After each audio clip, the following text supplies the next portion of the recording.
मंगलम भगवान विष्णु मंगलम धर्मध्वज मंगलम पुंडरीकाक्षाय मंगलाय तनोहरि।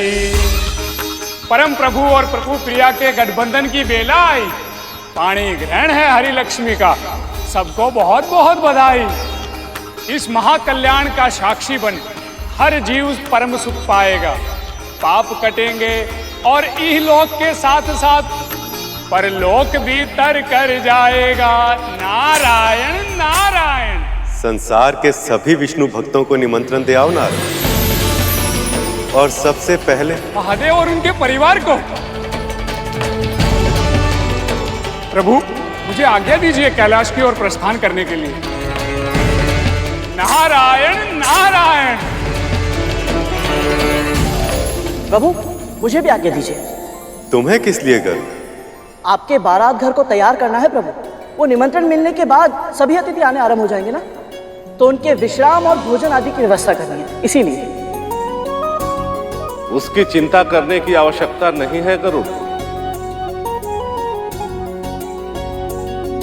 वैकुंठ तो वो स्थान है जहां सारा संसार समाहित है, इसलिए मैंने यहीं वैकुंठ में ही एक भव्य बारात गृह का निर्माण कर दिया है। तो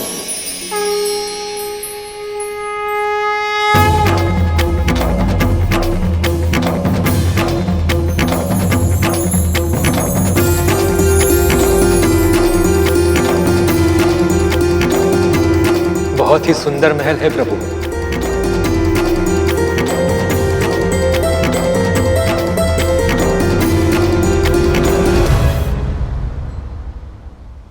गरुड़, तुम किन विचारों में डूबे हुए हो? तुम्हें यह महल सुंदर नहीं लगा क्या? नहीं नहीं भैया, सुंदर है, बहुत सुंदर है।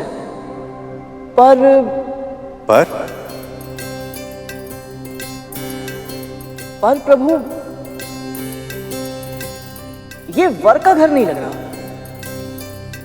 वर का घर? हाँ भैया, वर का घर बनाने के लिए इसमें रंगोली बनानी होगी, कलश और आम के पत्ते रखने होंगे, और तब जाकर ये। इतना सब कौन करेगा? जब तक माँ नहीं आ जाती तब तक मैं। फिर जो कमी रह जाएगी वो माँ पूरी कर देंगी। तुम्हें आता है ये सब? हाँ, माँ और मैं दास है ना, इसीलिए।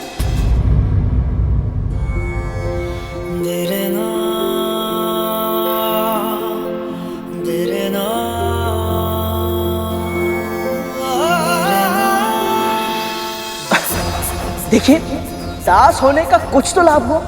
माँ को देखते देखते ये सब मैं कब सीख गया पता ही नहीं चला। अब बातों का समय नहीं है, मुझे बहुत कार्य, बहुत तैयारियां करनी है। ये सारे कार्य समाप्त करके मुझे माँ को भी लेने जाना है, अन्यथा निमंत्रण मिलने के बाद भी वो इतने सारे लोग पार करके यहाँ कैसे पहुँच पाएंगी।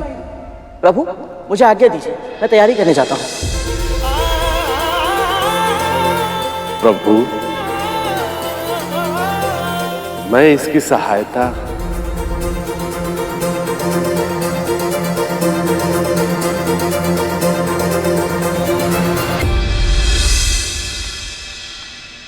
पहली बार देखा प्रभु।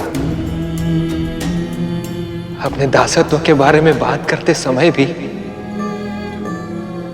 गरुड़ के चेहरे पर दुख की छाया तक नहीं थी। उसने अपना दासत्व स्वीकार कर लिया है शेष। यही तो होता है अपनी स्थिति बदलने के प्रयास का पहला चरण। गुरु दत्तात्रेय का आशीर्वाद व्यर्थ नहीं जाएगा। अभी तो इनके जीवन में सुख का बस आरंभ हुआ है। गरुड़ और देवी विंता, इन दोनों को बहुत शीघ्र ही दासत्व से मुक्ति मिल जाएगी। नारायण नारायण नारायण, प्रभु नारायण नारायण नारायण, स्वामी नारायण नारायण नारायण।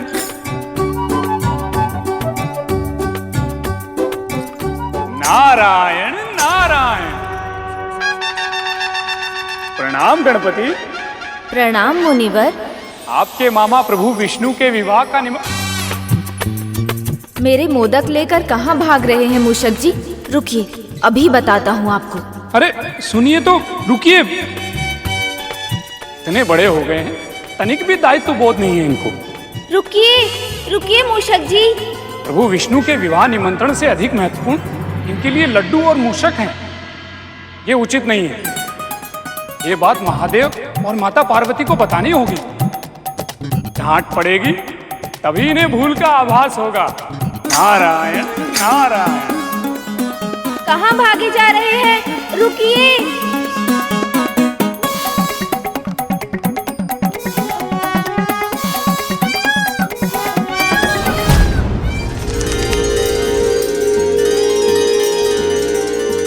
अरे कार्तिकेय,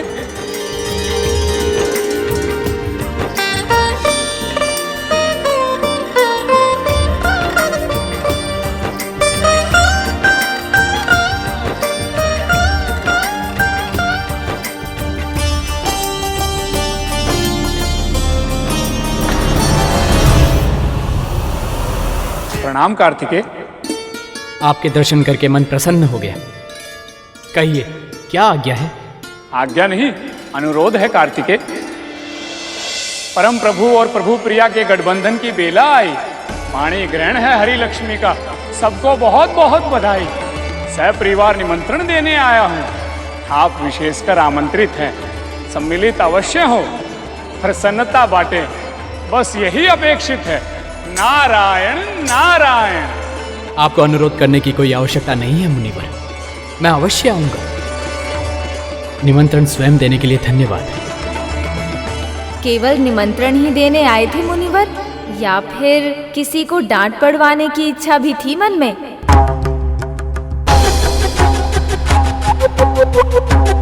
मेरे मन की बात इन्हें कैसे पता? ओम नमः शिवाय। क्षमा कीजिएगा, मैं माँ पार्वती से भेंट करता हूँ। नारायण नारायण।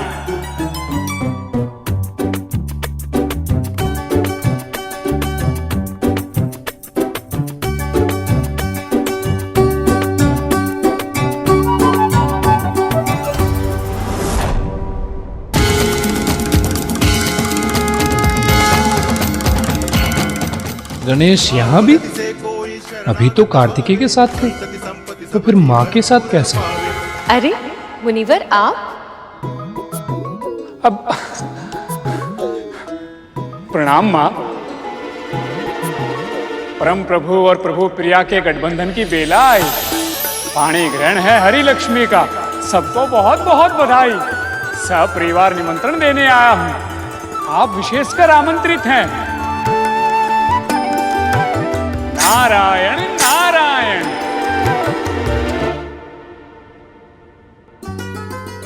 पर आप ऐसे क्यों देख रहे थे मुनिवर, जैसे यहाँ कोई ऐसा भी है जिसे यहाँ नहीं होना चाहिए?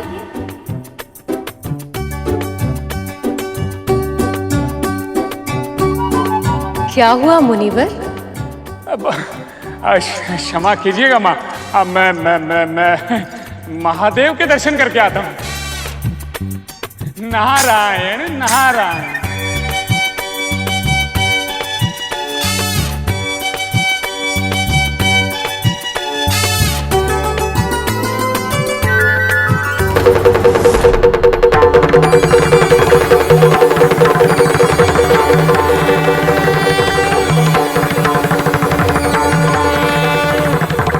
ये हो क्या रहा है? यहाँ भी गणेश, वहां भी गणेश, जहां देखो वहीं गणेश। ये कैसे संभव है?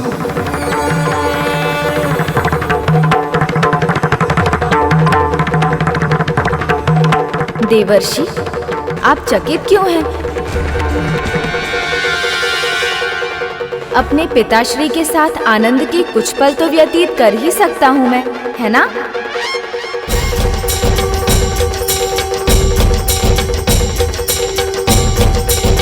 ये क्या हो रहा है मेरे साथ? आप निमंत्रण देने आए हैं नारद मुनि? जी प्रभु, सपरिवार निमंत्रण देने आया हूँ। आप विशेषकर आमंत्रित हैं। सम्मिलित अवश्य हो, प्रसन्नता बांटे, बस यही अपेक्षित है। नारायण नारायण।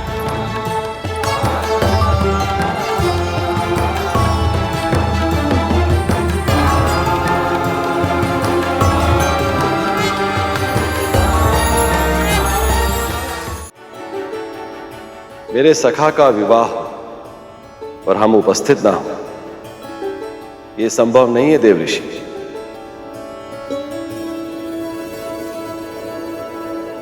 हम सब विवाह में अवश्य आएंगे। ये कैसे संभव है कि गणपति, कार्तिकेय, माता लक्ष्मी और महादेव सबके पास विराजमान है?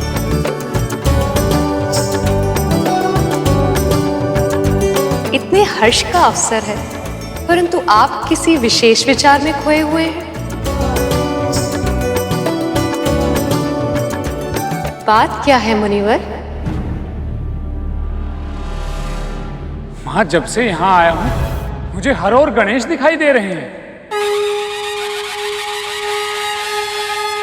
कभी मूषक के साथ खेलते हुए, कभी कार्तिकेय का हाथ बटाते हुए, कभी मां के साथ पूजा करते हुए और कभी पिता के साथ डमरू वादन का अभ्यास करते हुए।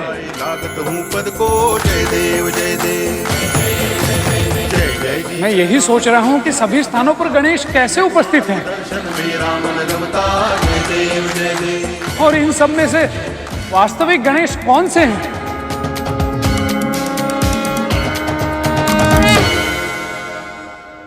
कण कण में है गणेश,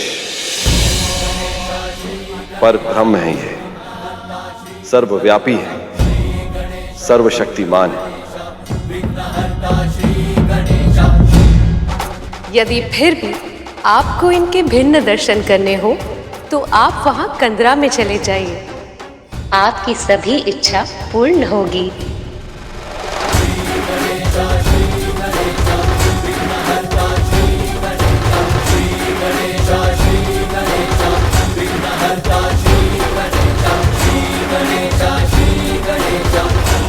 नारायण नारायण।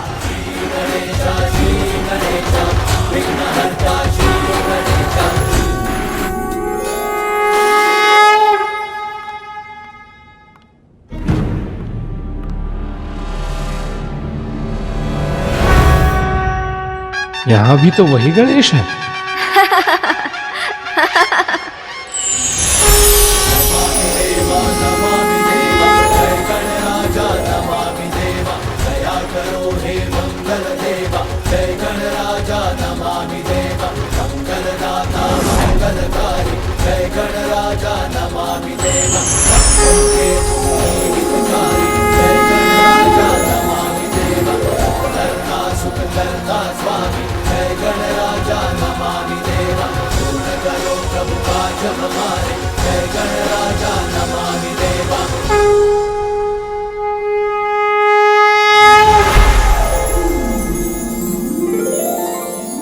प्रभु, मैं मूर्ख आपको डांट पड़वाना चाहता था। अज्ञानता के वश होकर माया में फंस गया था प्रभु। आप तो महागणपति, आप पर ब्रह्म हैं, आपसे ही ये समस्त संसार है।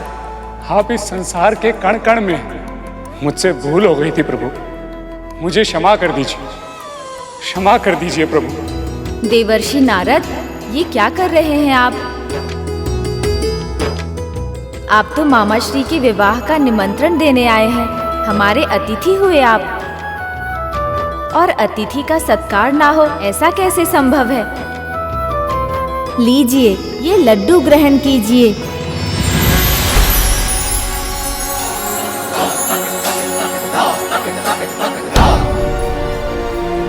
इसका अर्थ है कि आपने निमंत्रण स्वीकार कर लिया और मुझे क्षमा कर दिया। मेरे मामा श्री का विवाह है देवर्षि, चाहे कुछ भी क्यों ना हो जाए, मैं हर्ष और उल्लास के इस अद्भुत उत्सव में सम्मिलित अवश्य होऊंगा। आज ही मूषक जी के साथ वैकुंठ के लिए प्रस्थान करूंगा मैं। धन्यवाद प्रभु, आप धन्य हो, आप धन्य हो प्रभु। प्रभु, अब मुझे आज्ञा दीजिए। नारायण नारायण। प्रभु, इतने विशाल और स्थूल काया के स्वामी प्रभु गणेश को लेकर मैं वैकुंठ तक कैसे जाऊंगा? विवाह के मोदक खाने से पहले ही कहीं यमलोक से बुलावा न आ जाए। कोई और युक्ति लगा मूषक, कोई और उपाय ढूंढ, ताकि तेरे प्रभु को कोई और लेकर चला जाए और तू बच जाए।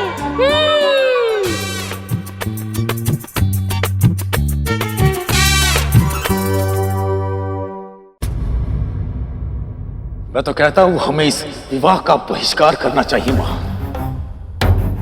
वैसे भी ये विष्णु सदैव हम असुरों के शत्रु रहे हैं और हम इनके विवाह में सम्मिलित हो असंभव है ये। और वैसे भी सात्विक भोजन होगा वहां, मदिरा के स्थान पर फूल पत्तियों का रस होगा।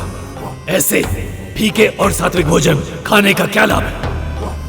जाने या न जाने का प्रश्न तो तब उठेगा जब हमें निमंत्रण मिलेगा।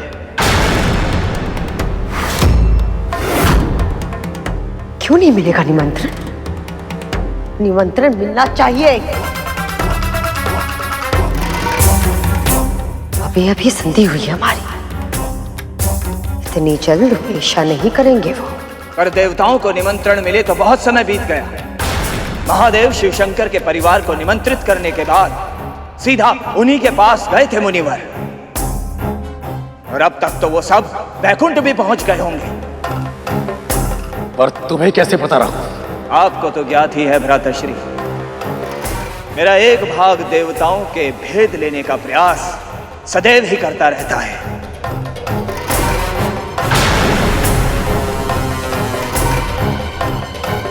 कहाँ रह गया ये नौरत? अब तक तो आ जाना चाहिए था। नारायण नारायण नारायण नारायण नारायण नारायण। लो मां, आ गया नारायण का भक्त। नारायण नारायण नारायण नारायण नारायण नारायण। कश्यप की पत्नी होने के नाते मुझे और मेरे पुत्रों को निमंत्रण अवश्य मिलेगा।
उन्हें निमंत्रण तो मिल गया होगा ना अब तक, परंतु यदि निमंत्रण मिल भी गया तो माँ अकेले इतने लोग पार करके यहाँ वैकुंठ तक कैसे पहुँचेंगी? मुझे ये सब कार्य शीघ्र समाप्त करके उन्हें स्वयं लेने जाना ही होगा। आपको क्या लगता है प्रभु, क्या विंता माँ इस समारोह में सम्मिलित हो पाएंगी? क्योंकि जहां तक मैं अपनी माँ को जानता, वो कभी नहीं चाहेंगी कि विंता माँ को उनके समान प्रतिष्ठा प्राप्त हो। स्थिति अब पहले से नहीं है शेष। अब गुरु दत्तात्रेय ने विंता के मन में आशा का बीज बो दिया। वो छोटा सा बीज साहस के बड़े पौधे को जन्म दे सकता है। मैं आशा करता हूं ऐसा ही हो प्रभु, नहीं तो गरुड़ का हृदय टूट जाएगा।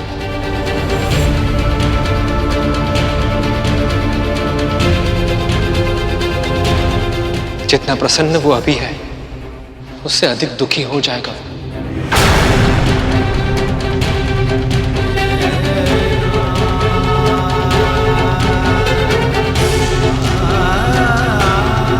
बस अब कहीं कद्रू की कुटिलता के समक्ष वो पौधे खिलने से पहले ही मुरझा ना जाए।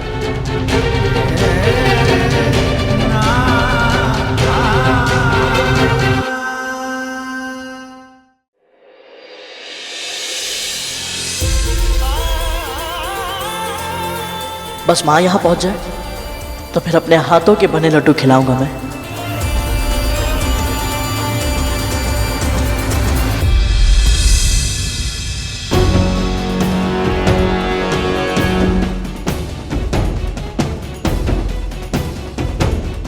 स्वादिष्ट स्वादिष्ट बने हैं ये लड्डू।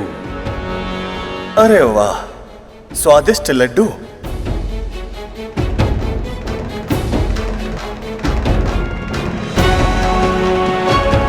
विवाह का असली आनंद तो भोजन में है वरुण। सही कहा।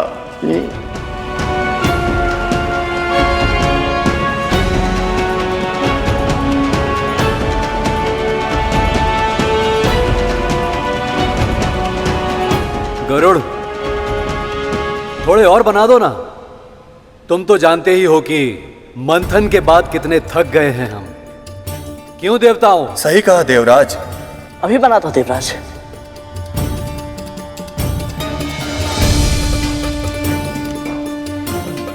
चल गरुड़, शीघ्र हाथ चला। देवता आ गए हैं तो पीछे पीछे असुर भी पहुंचते ही होंगे, और एक बार असुर यहाँ आ गए तो माँ के पास जाने के लिए समय निकालना और अधिक कठिन हो जाएगा। पर उन्हें लेने तो मुझे जाना ही होगा।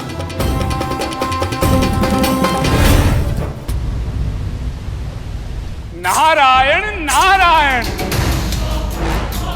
नारायण नारायण। नारद के स्वर से लग रहा है कि वो लौट रहे हैं बिना हमें निमंत्रण दिए हुए।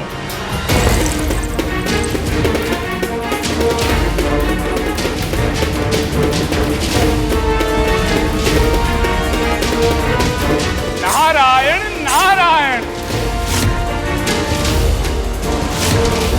नारायण नारायण। इतने निकट आकर बिना निमंत्रण दिए लौट गए नारद। वैसे भी हमें कौन सा जाना था मां? उससे कोई अंतर नहीं पड़ता। निमंत्रण ना देना हमारा अपमान है, पर इनके लक्षणों और गोपनीय संकेतों को देखकर तो मुझे यही लगता है कि जैसे हमें आज निमंत्रण नहीं मिला है, वैसे ही हमें अमृत भी नहीं मिलेगा। लेकिन अब तो मुझे भी यही संदेह हो रहा है। आज पूजा करते समय बार बार मुझे गुरुदेव का ध्यान हो रहा था। उन्होंने कितनी बार चेतावनी दी थी हमें कि इस मंथन में भाग लेना हम असुरों के लिए हितकारी नहीं होगा। इच्छा तो मेरी भी नहीं थी भले, पर तुमने मेरा सुझाव नहीं माना। गुरुदेव की इच्छा के विरुद्ध उनकी आज्ञा के बिना यह निर्णय लिया, इसीलिए ये शंका हो रही है। मैं उनसे भेंट करने जाऊंगा और मैं विवाह में सम्मिलित होने जाऊंगी।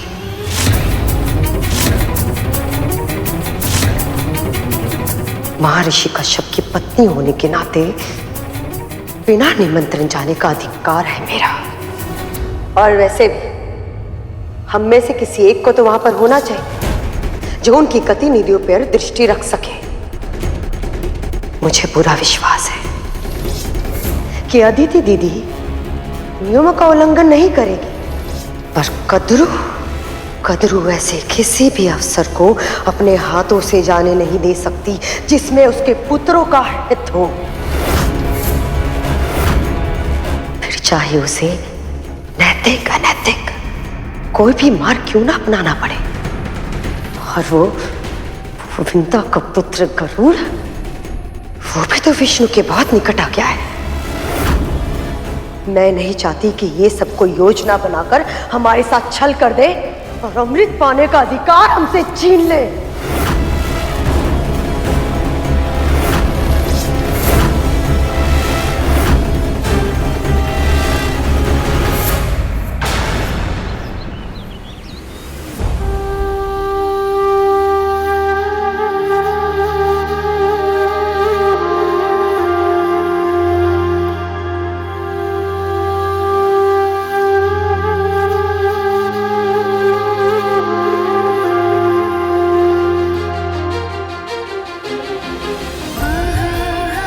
अरुण, आज ओट्स की इन बूंदों में खारापन नहीं, मिठास है। नारायण नारायण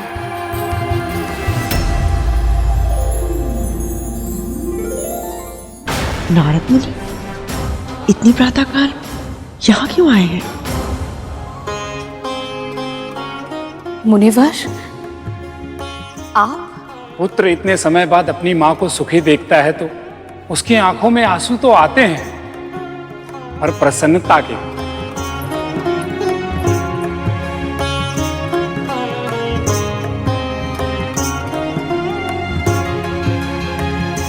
और उसका ये जल कभी खारा ना हो। आपके और आपके पुत्रों की आंखों में दुख आंसू बनकर कभी ना छलके। नारायण नारायण। मुनिवर, आइए ना, भीतर आइए, पधारिए। माँ बेटे सदा एक ही काम करते हैं, बस आशीर्वाद बटोरते रहते हैं। अब आशीर्वाद के लिए नारद जी के सामने स्वांग करेगी वो।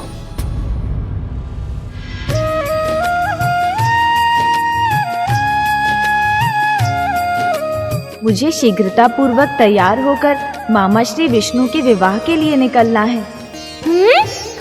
अंग वस्त्र हो गया, सर्वश्रेष्ठ वस्त्र पहनूंगा मैं मामा जी के विवाह में। प्रभु तो तैयार भी हो गए, पर मैं क्या करूं? इन्हें ले जाने के लिए मैं कैसे तैयार हूँ?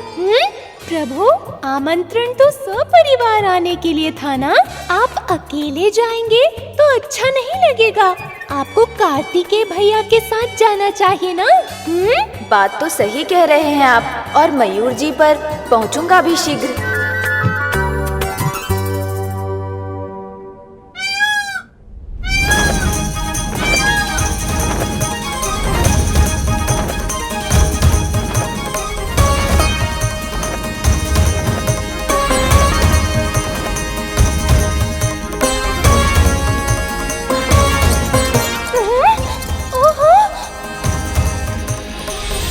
कार्तिकेय भैया तो मामा श्री विष्णु के विवाह में चले गए, अब मैं कैसे जाऊंगा? प्रभु, माँ के साथ जाइए। आप साथ रहेंगे तो उनकी सुविधा का ध्यान रख पाएंगे। सुझाव तो ये भी अच्छा है। माँ, माँ। ओहो, माँ तो पहले ही चली गई मामा श्री विष्णु के विवाह में। स्त्रियों के बिना किसी भी उत्सव की शोभा ही नहीं होती प्रभु। इसीलिए तो विवाह जैसे उत्सवों में स्त्रियां सबसे पहले जाती हैं। प्रभु, बहुत ही उत्तम विचार आया है मस्तिष्क में। आप महादेव के साथ चले जाइए, नंदी भैया ले जा रहे होंगे उन्हें। पिताश्री से पूछने का साहस नहीं है मुझ में, आप पूछिए। आपका उनके साथ न जाना मेरे लिए समस्या बन जाएगा, इसलिए ये आवश्यक है कि उनके जाने से पहले मैं उनके पास जाऊं।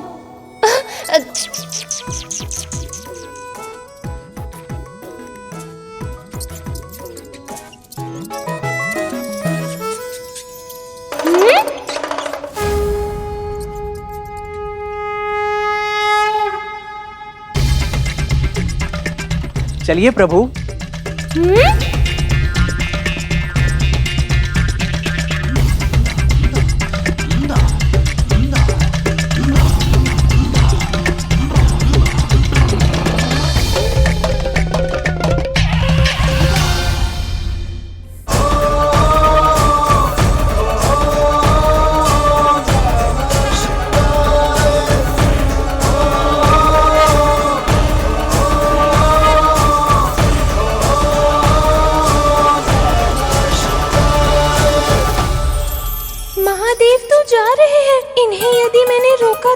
कदाचित मुझ पर ही क्रोधित न हो जाए प्रभु।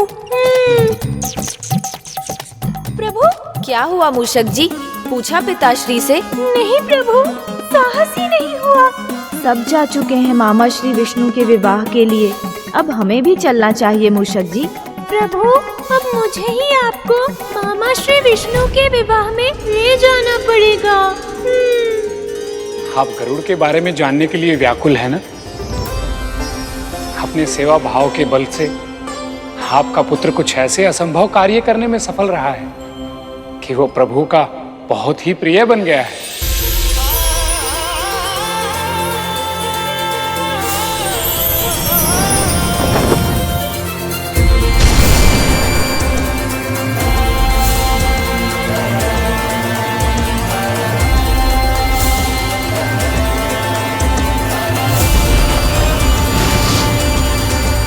बस मुनिवर, और मत सुनाइए मुझे। पर अपने पुत्र की सफलता की कथाएं सुनने का एक माँ का परम ध्येय होता है। फिर आप क्यों? क्योंकि भय लगता है मुझे, इतनी प्रशंसा सुनकर कहीं मेरी दृष्टि ना लग जाए मेरे पुत्र को।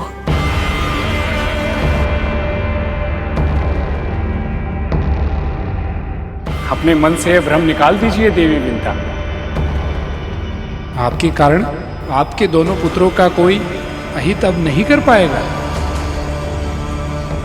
नारद मुनि मेरे महल में आने की जगह पर इस दासी की कुटिया में क्यों गए? गुरु दत्तात्रेय ने जो आपको आशीर्वाद दिया था वो अवश्य ही फलीभूत होगा।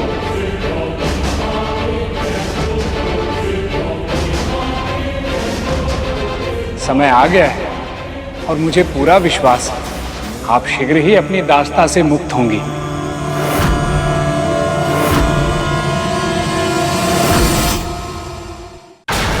ऐसे रिक्त हाथ से जाएंगी, कहीं उत्तम अवसर खो ना दें आप। ये लेते जाइए माँ, और यदि आप सही समझे तो मुनि नारद के इससे पांव धोकर पखार दीजिएगा।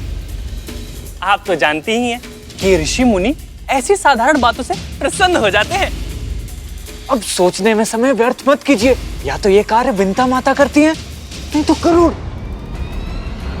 पर हमारा मानना है माँ कि इस बार ये कार्य आप पहले करके मुनि नारद का आशीर्वाद प्राप्त कर ही लीजिए।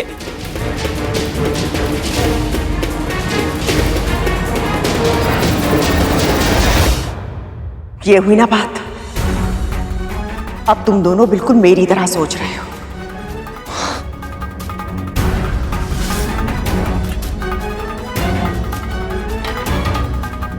हमें तो बस अब एक ही आशीर्वाद चाहिए माँ, कि अब हमारी सोच आपके समान कभी ना हो। मुझे भगवान दत्तात्रेय के दर्शन मिल गए, मेरे लिए तो बस यही पर्याप्त है मुनिवर। नारायण नारायण।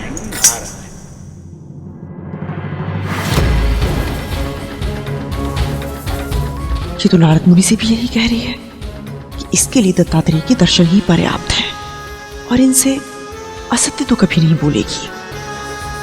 इसका अर्थ है कि इसे सच में दत्तात्रेय से कोई आशीर्वाद नहीं मिला। इससे अधिक अमहत्वाकांक्षी स्त्री कोई नहीं देखी मैंने, और इसका पुत्र है ये सफलता प्राप्त करता ही जा रहा है।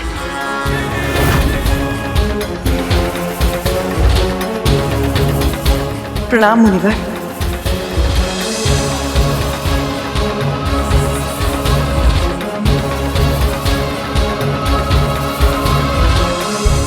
कृपया मुझे अपने पांव पखारने का सौभाग्य प्रदान करें। जो कार्य पूरे मन से ना किया जाए उसका फल नहीं मिलता देवी कद्रू। यदि आपकी यही इच्छा है तो मैं कैसे अस्वीकार कर सकता हूं देवी।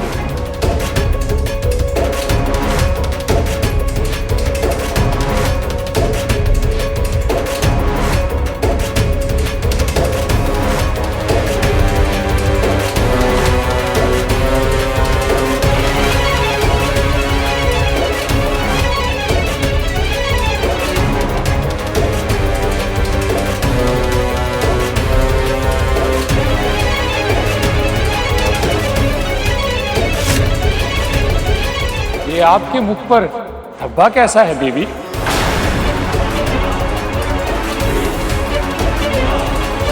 मुनिवर वो ये आपके भीतर का रोग है देवी, जो बाहर प्रकट हो रहा है।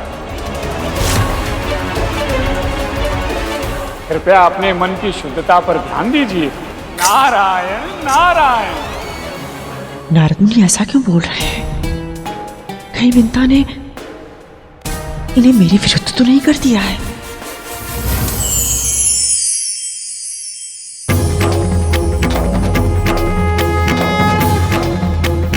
भगवान महादेव और उनके परिवार का विवाह घर में स्वागत है।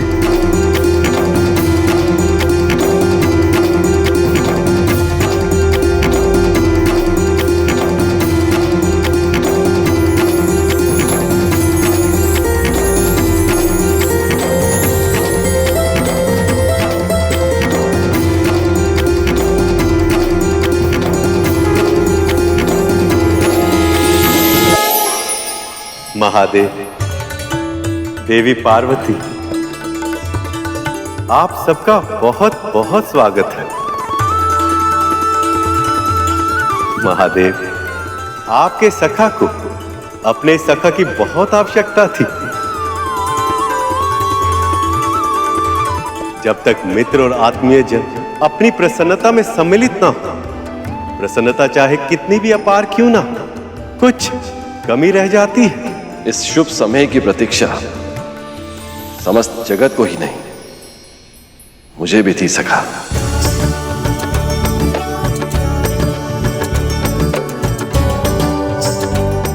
आपकी विवाह की सूचना प्राप्त होते ही मुझसे एक क्षण भी रुका नहीं गया। प्रणाम मामा जी। विवाह की बहुत बहुत बधाई आपको। कार्तिकेय, तुम्हारा स्वागत है पुत्र। अब तुम आ गए हो तो वैकुंठ में भी उल्लास का रंग चढ़ जाएगा।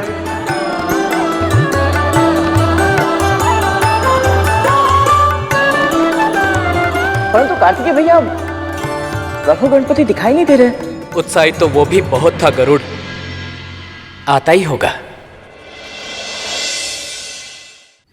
परम प्रभु और प्रभु प्रिया के गठबंधन की बेला आई। पाणी ग्रहण है हरि लक्ष्मी का। सबको बहुत बहुत बधाई। हर विष्णु भक्त का स्वागत होगा। आप विशेषकर आमंत्रित हैं। सम्मिलित अवश्य हो, प्रसन्नता बांटे, बस यही अपेक्षित है। नारायण नारायण।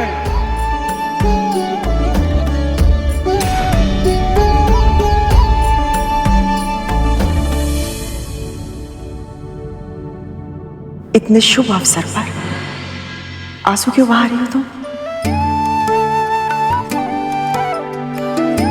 ये तो प्रसन्नता के आंसू हैं दीदी। आप नहीं जानती, गरुड़ और मैं कब से इस क्षण की प्रतीक्षा कर रहे थे। जब से वो लौटा था, उसके मन में बस एक ही इच्छा थी कि वो माँ लक्ष्मी के दर्शन कर पाए। और उसकी ये इच्छा पूरी भी हुई।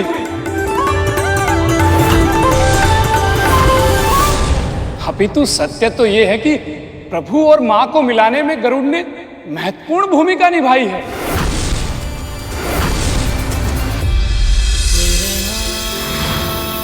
जब मैं इसे लेकर प्रभु के पास पहुंचूंगा तो वो कितने प्रसन्न हो जाएंगे। निर्जीव होते हुए भी पायल उनके अधरों पर आशा का, आंखों में भविष्य की झांकी का और हृदय में संकल्प का संचार कर देगी। उनका मन विश्वास से भर उठेगा और उनका आत्मबल और भी प्रखर हो जाएगा। गरुड़ के कारण ही तो आज पूरा संसार प्रभु विष्णु और माँ लक्ष्मी के विवाह का साक्षी हो पाएगा। नारायण नारायण। मैं कृतार्थ हो गई मुनिवर। मेरे पुत्र ने जो किया है, उससे अधिक गर्व की बात एक माँ के लिए और क्या हो सकती है।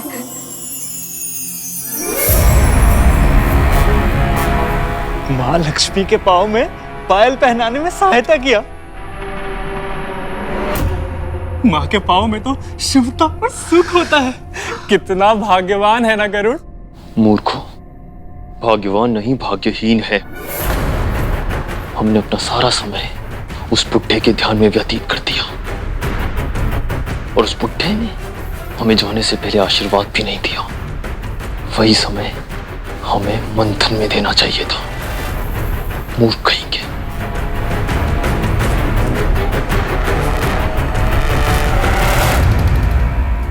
अब आप सब विवाह में जाने की तैयारी कीजिए, और वो भी सपरिवार।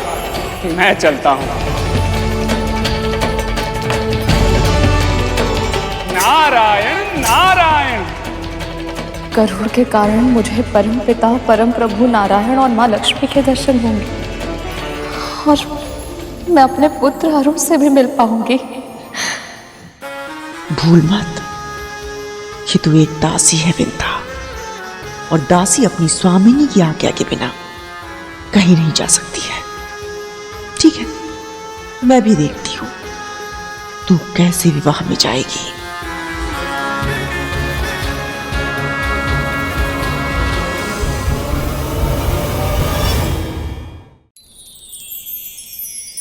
आइए महादेव। पधारिए माँ, भीतर चलकर जलपान कर लीजिए, यात्रा की थकान मिट जाएगी। मैं तो बस मिलने आई थी। और ये देखने आई थी कि सारी तैयारियां कैसी चल रही हैं। पर गरुड़, तुमने तो सब कुछ इतने अच्छे से संभाल लिया कि मेरी तो कोई आवश्यकता ही नहीं। मैं बस चलती हूँ। सखी लक्ष्मी भी मेरी प्रतीक्षा कर रही होंगी। देवी पार्वती, आपसे ही इस बारात की शोभा होगी।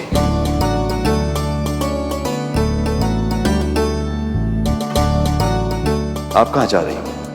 हाँ माँ, हम सब साथ में मामी जी को लेने जाएंगे। बहुत आनंद आएगा। हम जानते थे कि ये सब भी आपको रोकने का प्रयास करेंगे, इसलिए हम यहाँ आ गए आपको लेने। देवी पार्वती बारात में नहीं जाएंगी,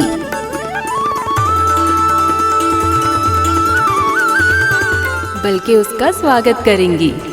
यही तो है हमारी शक्ति। प्रभु, वर को इन झगड़ों में नहीं पड़ना चाहिए। परंतु भैया, जब प्रभु विष्णु और माता लक्ष्मी एक होने जा रहे हैं, तो फिर हम सब पक्ष विपक्ष में क्यों बट रहे हैं? हम सब एक साथ रहेंगे तो कितना आनंद आएगा ना?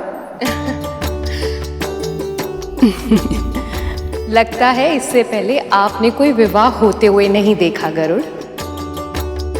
हाँ माँ, देखा तो नहीं है। विवाह के मध्य वर और वधू के पक्ष की नोकझोंक ही तो रस लाते हैं। इस खींचतान के बिना विवाह विवाह नहीं लगता। और ऐसा बहुत कम अवसर होता है जब पुरुषों को महिलाओं के बिना ही सब कुछ संभालना पड़ता है। और इसीलिए सारे पुरुष एक पक्ष में और सारी महिलाएं दूसरे पक्ष में। तो फिर ठीक है, जा माँ वहां में। अरे, हमारे पक्ष के सबसे कर्मठ योद्धा तुम ही हो। तुम्हारे बिना ये युद्ध जीतना संभव नहीं है। तुम्हें तो हमारी ओर ही आना होगा। चलो आओ।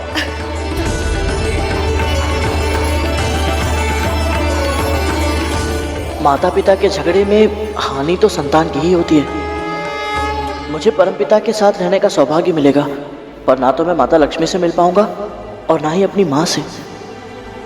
वैसे अब तक तो माँ को निमंत्रण मिल ही गया होगा ना? वो कितनी प्रसन्न होंगी, पर अकेले यहाँ तक कैसे आएंगी वो? मुझे उन्हें लेने जाना होगा, परंतु जाओ भी तो कैसे? यहाँ इतने अतिथि आने वाले और सब कुछ मुझे ही देखना है। तक्षक कालिया, मुझे बताओ ना, क्या पहनूं? कौन सा अच्छा, ये वाला या ये अधिक अच्छा है? मुझे तो कुछ समझ ही नहीं आ रहा है। इतने सारे उत्सव होंगे, कौन सी पोशाक के साथ कौन से आभूषण अच्छे लगेंगे? बताओ ना। उन देवियों और दीदी के सामने मेरी चमक फीकी नहीं पड़नी चाहिए। देवी लक्ष्मी की तरह सुंदर लगना है मुझे, सबसे सुंदर। माँ, ये तो सभी एक से बढ़कर एक है। महारानी, ये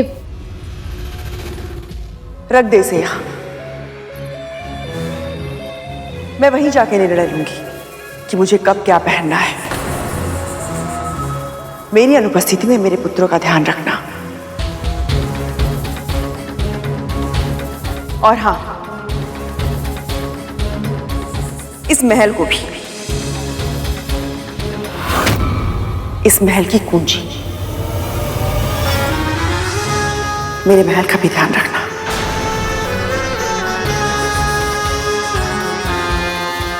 जब तक मैं लौट कर नहीं आती, तब तक तू ही है अपनी स्वामिनी। अब तो तू प्रसन्न है ना?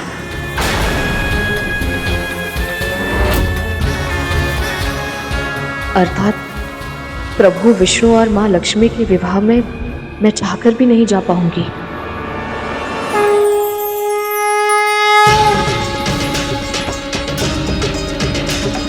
अभी विवाह की रीतियां आरंभ भी नहीं हुई। देखो तो किस प्रकार इनका मुख खिल उठा है। ऐसा प्रतीत होता है कि हल्दी के उपरांत इनके ऊपर से बुरी दृष्टि उतारना अनिवार्य हो जाएगा। देवराज,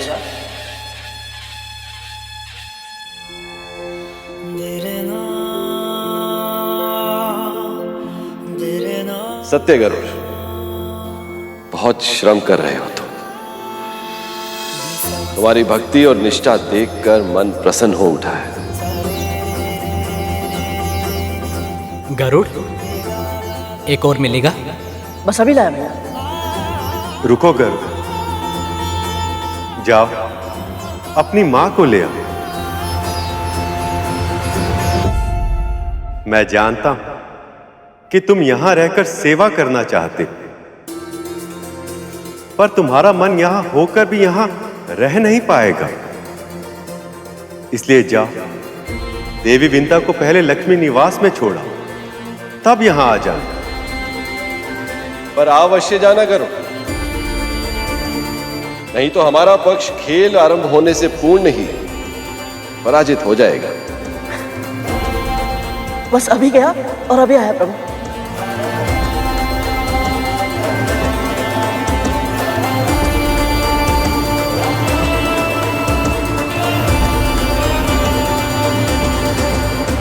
गरुड़ इतना प्रसन्न होकर जा तो रहा है अपनी मां को लेने, किंतु क्या विंता तैयार है अपनी दास्तां से लड़कर इस विवाह में सम्मिलित होने के लिए, या गुरु दत्तात्रेय का दिया आशीर्वाद भी हार जाएगा कद्रू की क्रूरता के सामने?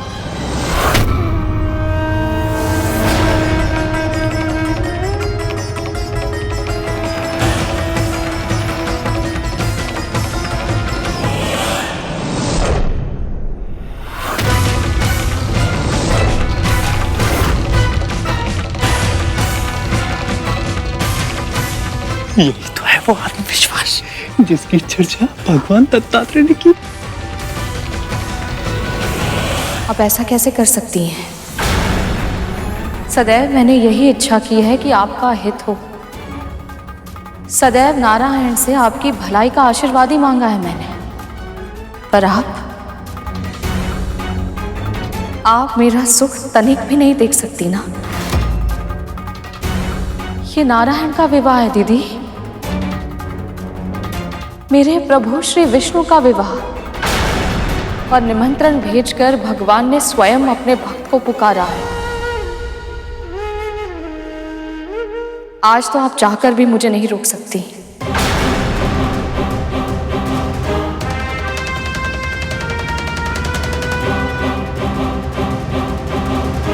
बात तो तू सही कह रही है, निमंत्रण तो तुझे भी आया है, तो भला मैं तुझे रोक कैसे सकती हूँ? चल ठीक है, मैं तुझे अनुमति देती हूँ। यदि तेरी यही इच्छा है कि तू इस विवाह में सम्मिलित हो तो ठीक है। पर हाँ, स्वामिनी और सेविका के बीच का अंतर हमें कभी नहीं भूलना चाहिए, है ना विंता? आप कहना क्या चाहती हैं? यही कि यदि तुझे वैकुंठ जाना है तो जा, किंतु बिना किसी की सहायता के तुझे पैदल चल के जाना होगा।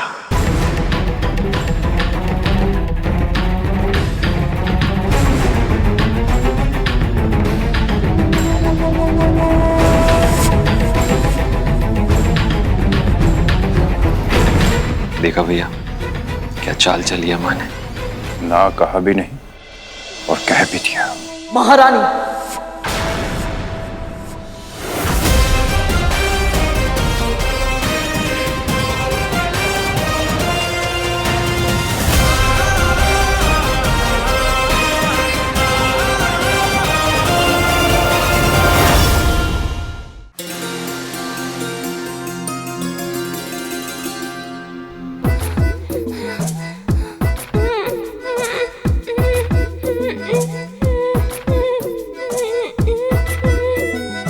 और कितना दूर है वैकुंठ। आज मामी श्री को मेरे सामने सौभाग्य का अखंड दिया जलाकर विवाह की रीतियों का आरंभ करना है।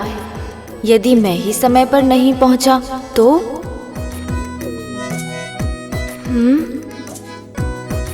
कैलाश,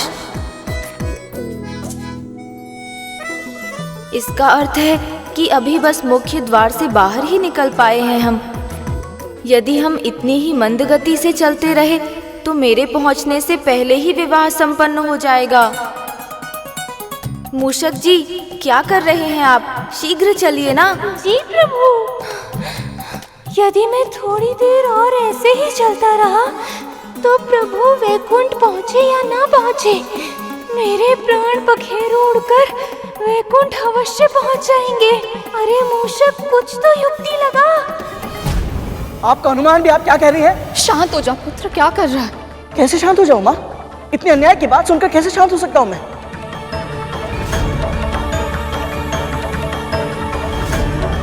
ये अनुचित है, आप भी जानती हैं।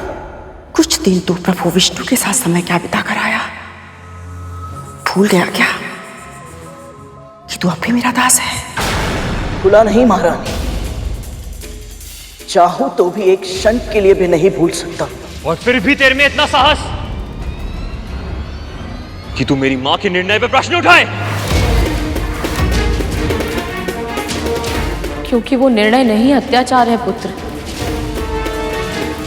और अत्याचार के विरुद्ध स्वर उठाना इसे मैंने ही सिखाया है।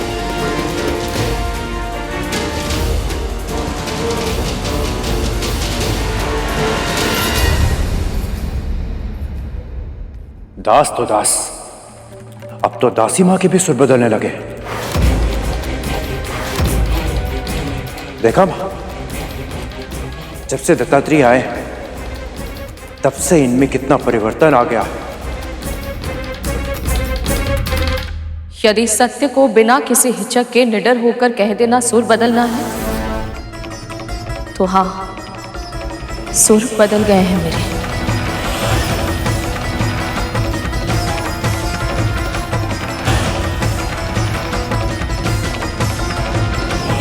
प्रत्युत्तर, इतना तो साहस। मैं आपका अपमान नहीं करना चाहती थी महारानी, पर ये तो आप भी जानती हैं कि इतने सारे लोग चलकर पार करना संभव नहीं है। ऐसी अनुमति देने से अच्छा होता कि आप मुझे जाने से ही मना कर देती।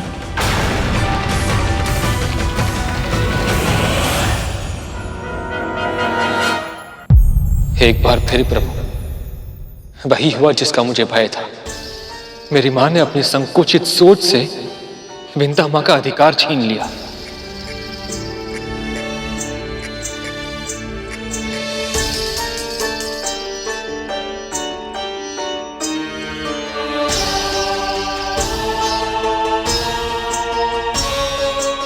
प्रभु, मैं कह रहा था कि मैं सुन रहा हूं शेष, पर अब जो मैं तुम्हें समझा रहा हूं वो समझो। उस पान के पत्ते को देख रहे, कितना कोमल, और वो सुपारी इतनी कठोर कि इस कटारी के बिना कटती तक नहीं। किंतु तब भी ये दोनों एक ही खाद्य पदार्थ के भाग हैं। प्रभु, आप ये पान सुपारी की व्याख्या क्यों दे रहे हैं? मैं तो आपसे विंता मां के बारे में बात कर रहा था। जिस प्रकार ये कोमल पान का पत्ता अपने भीतर कठोर सुपारी को छुपाए बैठा है, उसी प्रकार कोमल और विनीत दिखने वाली देवी विंता के भीतर एक कठोर स्त्री छुपी हुई है। लंबे समय से दास्ता में रहने के कारण वह अपने आत्मविश्वास की शक्ति को भूल गई, किंतु यदि किसी भी तरह से उन्हें शक्ति का आभास हो जाए तो लक्ष्मी निवास तो क्या, वह इस पूरी सृष्टि में कहीं भी अपने मनोवांछित स्थान पर पहुंच सकती हैं। ये आपको किस अधिकार से मना कर सकती हैं? आपको प्रभु विष्णु ने आमंत्रित किया है। स्वयं लक्ष्मी नारायण चाहते हैं कि आप इस विवाह में सम्मिलित हो। मैं जानती हूँ पुत्र, पर क्या माँ?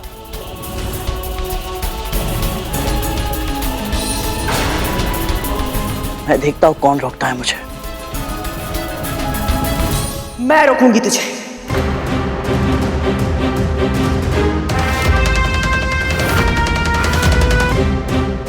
और मैं ही तुझसे कहूंगी आज तू इसे अपने साथ लेकर नहीं जा सकता, क्योंकि तू मुझे लेकर जाएगा।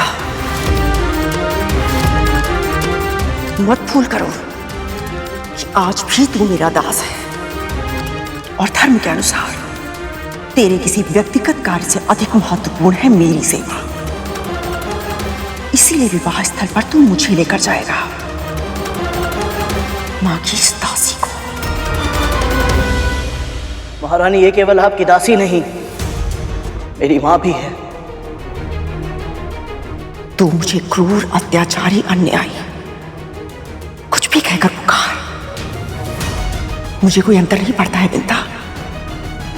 और वैसे भी जीवन ने मेरे साथ कभी कोई न्याय नहीं किया है। तुझे लगता होगा मैं बार बार एक ही आरोप लगाती हूं, पर क्या करूं, सत्य यही इसलिए कहना पड़ता है। सभी दिव्य शक्तियों ने सदैव सदैव मेरे साथ पक्षपात किया है और तेरा साथ दिया है। क्यों विंता, क्यों?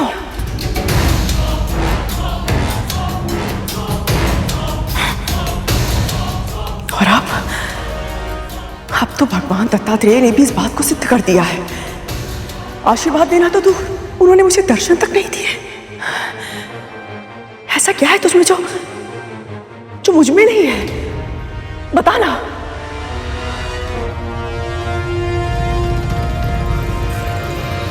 महारानी, सत्य वो नहीं है जो... बस बस, जब से तेरे इस पुत्र ने जन्म लिया है, तब से केवल तुझे ही महत्व मिला है। किसी और की बात क्या करूं विंता? हमारे स्वामी महर्षि कश्यप वो तेरे लिए दौड़े चले आए मां कामधेनु को लेकर, ताकि भगवान दत्तात्रेय की सेवा में तुझसे कहीं कोई कमी ना रह जाए।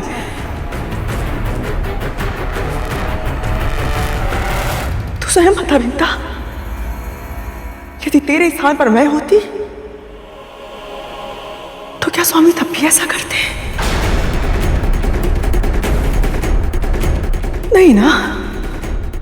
ऐसा नहीं है महारानी। ऐसा ही है विंता, ऐसा ही है। पर अब नहीं।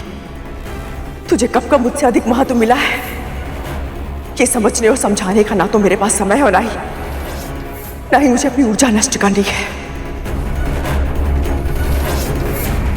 अब मैं तुझ पर क्रोध नहीं करूंगी विंता। मैं जानती हूं तू प्रभु नारायण की बहुत बड़ी भक्त है, और उनके विवाह में सम्मिलित होने से मैं तुझे रोक नहीं सकती और ना ही रोकना चाहती हूं। पर मेरे लिए वैकुंठ में अपना महत्व दिखाना आवश्यक है। महारानी और सेविका के बीच का अंतर नहीं मिटाया जा सकता विंता।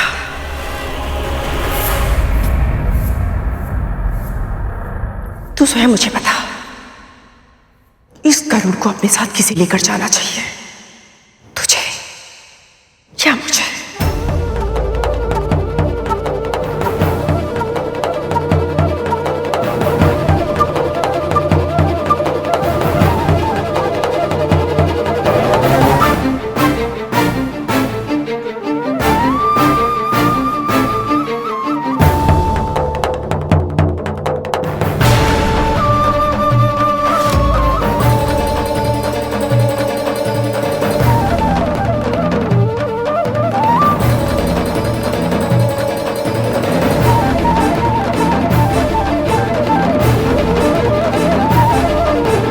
चलिए मां।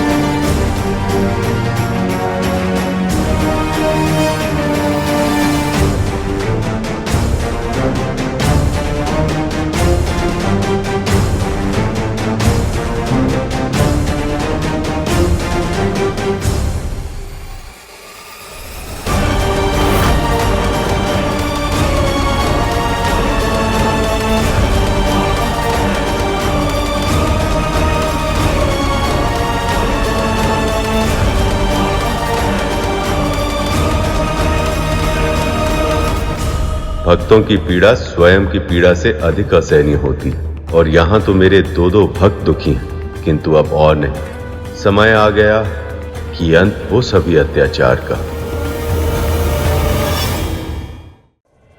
आप ऐसा क्यों कर रही हैं माँ? क्योंकि भगवान दत्तात्रेय के जाने के बाद से दीदी बहुत दुखी हैं गरुड़। मैं उन्हें और दुखी नहीं कर सकती। और आपका क्या? इतने वर्षों से जो दुख आप सहते आ रही हैं उनका क्या? प्रभु विष्णु और माता लक्ष्मी के विवाह को साक्षात देखने से बड़ा सुख इस संसार में और क्या हो सकता है माँ? और आप स्वयं को इस सुख से वंचित करना चाहती है, क्यों? मेरे सुख की चिंता मत कर, उसकी चिंता तो भगवान दत्तात्रेय स्वयं करके गए हैं गरुड़। दासत्व का जो दंश तुझे दिन प्रतिदिन दसता है, अब तुझे उस दासत्व से मुक्ति मिल जाएगी। और सही तो कहा था गरुड़। तुझे अनुमान भी नहीं है गरुड़, मुझे कितनी प्रसन्नता हुई थी जब देवर्षि नारद ने मुझसे कहा था कि प्रभु विष्णु और देवी लक्ष्मी का मिलन तेरे कारण संभव हो पाया है। और अब तो इस विवाह का साक्षी प्रत्यक्ष रूप से होगा और मैं तेरी आंखों से यह विवाह देखूंगी। नहीं माँ, बस कीजिए। अब दूसरों के सुख को अपनी आवश्यकता से अधिक महत्व देना, दूसरों की मुस्कुराहट में अपना सुख ढूंढ लेना, अब ये सब और नहीं होगा माँ। माँ, आनंद का अनुभव करने का अधिकार आपको भी है और आपको इसका प्रयोग करना होगा। इस विवाह में आपको सम्मिलित होना होगा माँ। हट मत कर गरुड़। करूंगा, मैं अवश्य करूंगा। और यदि आपने मेरी यह हट पूरी नहीं की तो मैं क्रोध भी करूंगा माँ, क्योंकि इस बार आप भी जानती हैं और मैं भी जानता हूं कि मैं सही हूं।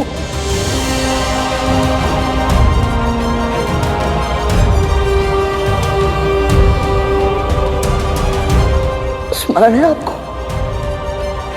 ये वही माला है माँ जो आपने मुझे पहनाई थी। हाँ, सभी धर्म ग्रंथों का सार, वो एकमात्र सीख जिसका पालन करने से तुम्हारा कल्याण हो सकता है, वो है मन से, वचन से और कर्म से बिना उचित कारण किसी के भी हृदय को पीड़ा मत पहुंचाना। गरुड़, मेरी बात समझने का प्रयास। यदि आप प्रभु विष्णु और माता लक्ष्मी के निमंत्रण पाने के बाद भी अखंड दिया जलने से पहले वहां नहीं पहुंची माँ, तो आप न केवल मुझे और अरुण भैया को बल्कि अपने आराध्य प्रभु विष्णु के हृदय को भी पीड़ा पहुंचाएंगे।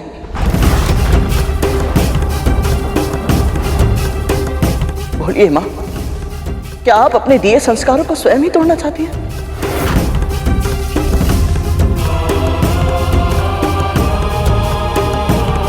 माँ, मैं जानता हूं आपने अपने मन को इस दासत्व की बेड़ियों से जकड़ लिया है, परंतु इन्हें तोड़ना होगा आपको।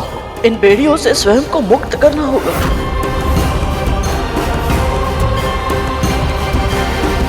यदि आपने ऐसा नहीं किया ना माँ, तो इस बंधन में घुट घुट कर ना आप जी पाएंगी ना मैं।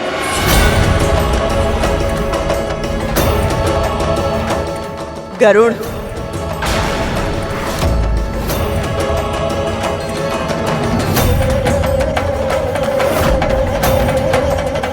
शीघ्र करो।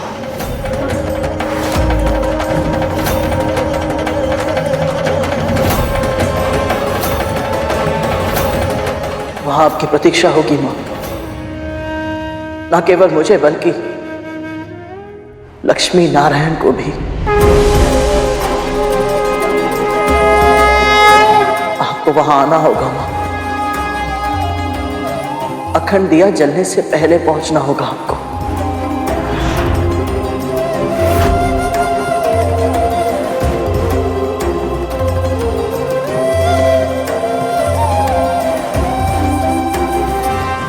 चलिए महारानी।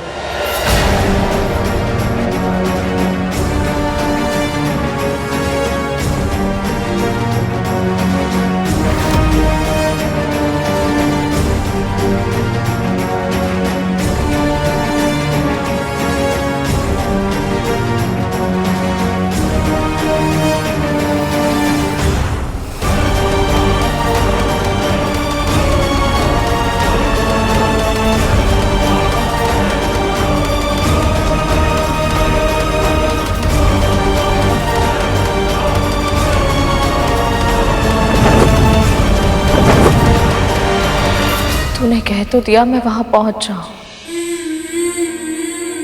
पर कैसे गरुड़? इतने सारे लोग कैसे पार कर पाऊंगी मैं? पृथ्वी से वैकुंठ तक की यात्रा कैसे कर पाऊंगी? जब अन्याय और स्वार्थ अपनी सीमा पार करता है तो विद्रोह जन्म लेता है। आज विंता ने अपने पुत्र गरुड़ में विद्रोह का भाव पहली बार देखा है। किंतु गरुड़ का विद्रोह उचित है प्रभु, अन्यथा उसकी माता को अपना अधिकार प्रकट करना कभी नहीं आएगा। मुझे आपके इस भक्त से मिलना है प्रभु। इस विवाह में मुझे गरुड़ की माता की प्रतीक्षा रहेगी।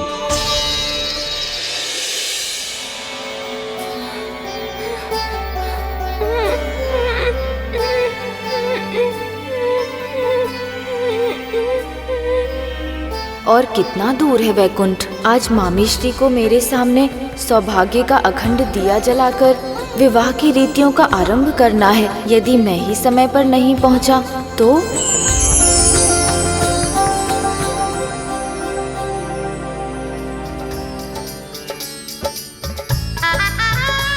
गणेश अब तक नहीं आए, कहाँ रह गए?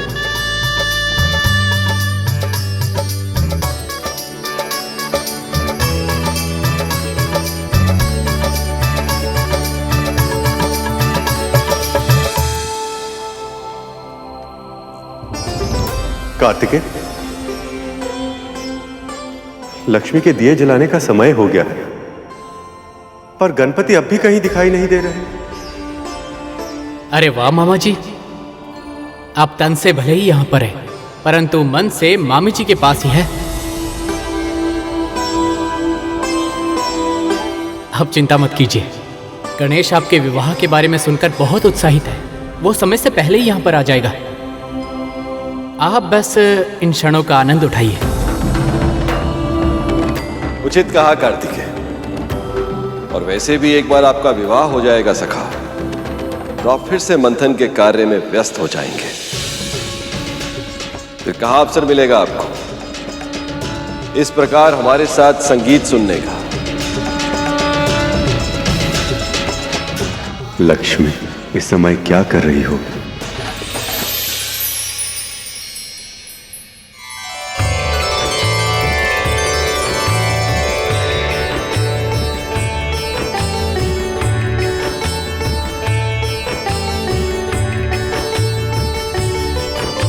गणपति की मूर्ति तो बन गई। जी।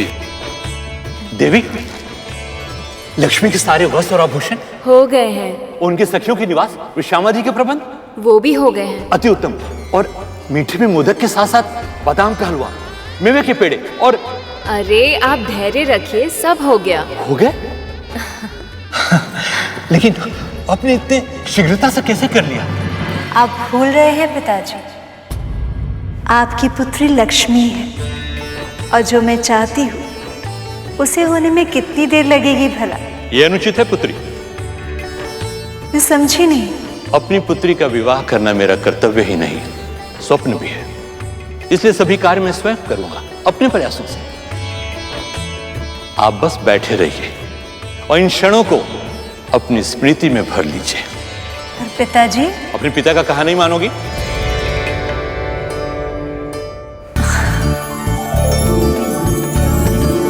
जो आज्ञा। आज आप अखंड दीप जलाएंगी पुत्री, और उसी क्षण से उस समय की प्रतीक्षा आरंभ हो जाएगी जब आप अपने पिता का यह घर छोड़कर अपने होने वाले पति नारायण के घर जाएंगी। और इसलिए मैं चाहता हूं कि आप यहां अपनी स्मृतियों का इतना सृजन करें कि यह स्थान स्वयं एक स्मृति बनकर सदैव आपके साथ रहे।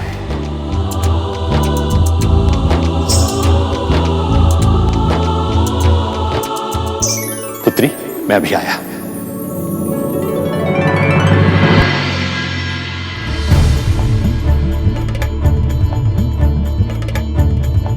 अखंड दिया जलने से पहले तो गरुड़ ने अपनी माता से यहाँ पहुँचने का वचन लिया है। अगर वो अपना वचन पूरा नहीं कर पाई तो?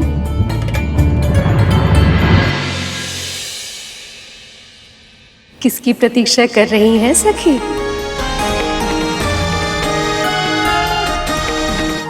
नारायण नहीं आएंगे। मैं जानती हूँ, मैं उनकी प्रतीक्षा नहीं कर रही। मैं उनके किसी विशेष भक्त की प्रतीक्षा कर रही हूँ।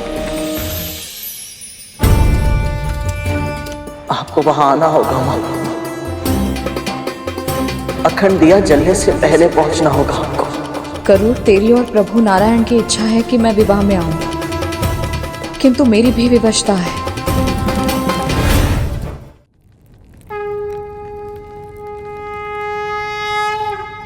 आपने तो मुझे सुखी होने का वरदान दिया था ना भगवान।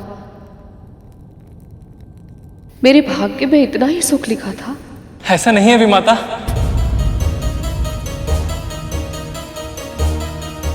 क्या कहना चाहते हो तुम दोनों? आशा, उन्होंने आपको आशा दी थी और आशा से ही तो प्रयास का जन्म होता है।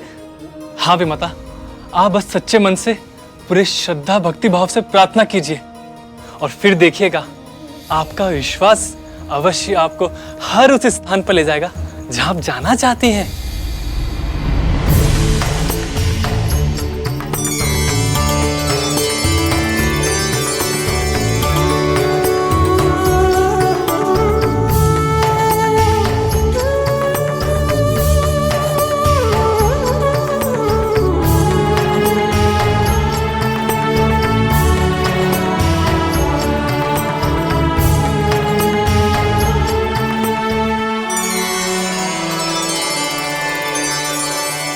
जब सारा संसार ही आपके चरणों में है,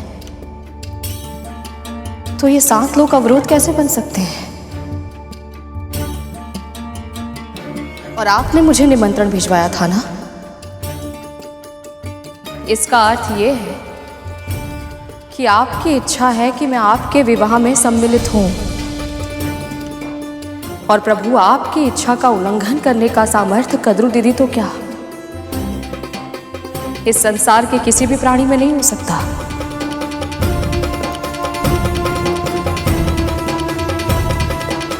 कद्रू दीदी ने मुझे चुनौती दी है, तो आपने मुझे अपनी भक्ति की शक्ति दी है। अब प्रश्न है मेरे संस्कार, मेरे पुत्र के विश्वास और मेरी आस्था का प्रभु।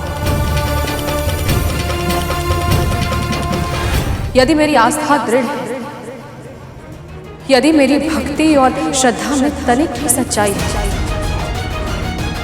तो आप इसका फल मुझे अवश्य देंगे।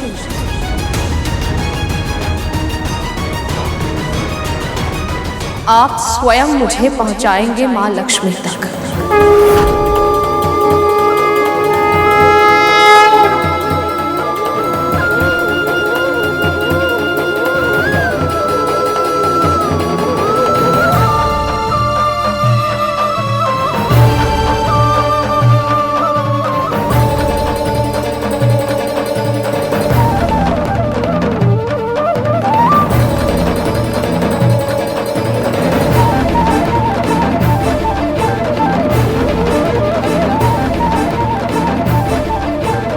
ओम विष्णवे नमः। मानती हूं तुझे प्रभु विष्णु के पास पहुंचने में अधिक शीघ्रता है। ऐसा तो है नहीं कि तू मुझे छोड़कर अपनी मां को पृथ्वीलोक से लेने जाएगा। गति धीमे कर, मुझे सारे लोग बहुत अच्छे से देखने हैं। जी मां। ओम विष्णवे नमः। ओम विष्णवे नमः। ओम विष्णवे नमः। ओम विष्णवे नमः।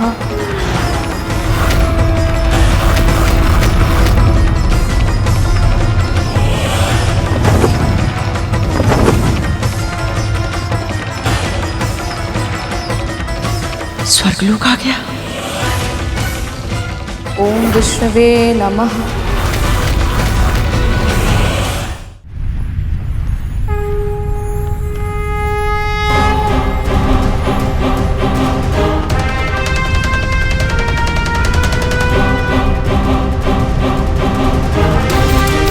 विंता,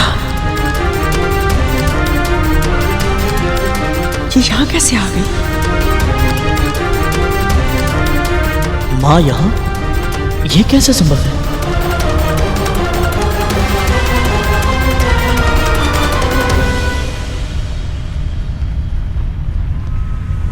शिथिल हो गया है क्या? मेरी दासी मुझसे पहले नहीं पहुंच सकती। गति बढ़ा।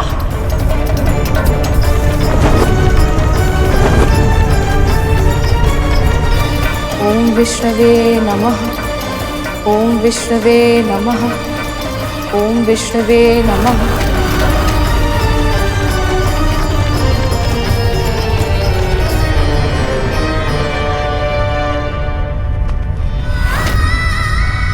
माँ यहाँ भी?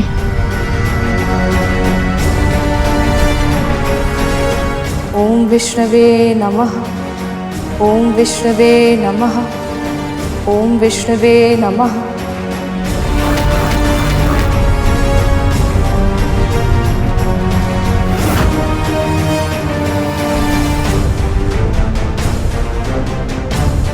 विंता की गति गरुड़ की गति से भी अधिक कैसे हो सकती है? पर ये विंता थी भी या मेरे मस्तिष्क की शंका मेरे साथ कोई खेल खेल रही है? ओम विष्णवे नमः। ओम विष्णवे नमः। ओम विष्णवे नमः। तू जानबूझकर धीरे चल रहा है ना? गति बढ़ा। असंभव है, आपके प्राण संकट में आ जाएंगे। मैंने कहा ना तुझसे, गति बढ़ा।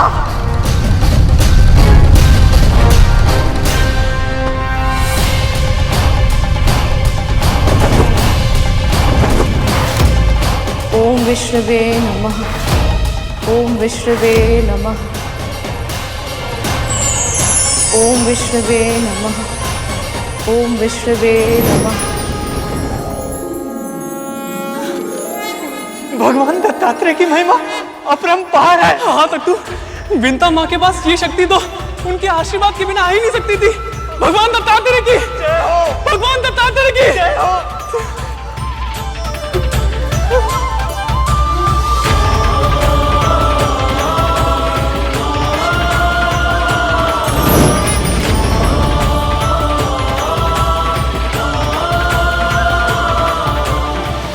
महान है विंता की भक्ति और प्रभु की लीला।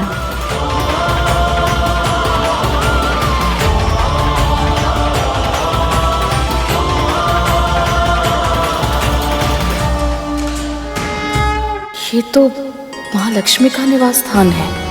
सबसे सुंदर, सबसे विशाल और सबसे अधिक पावन।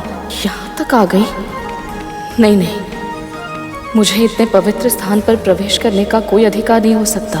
कितना अपमान सहा है। नहीं, मैं देवी लक्ष्मी के निवास स्थान के भीतर नहीं जा सकती।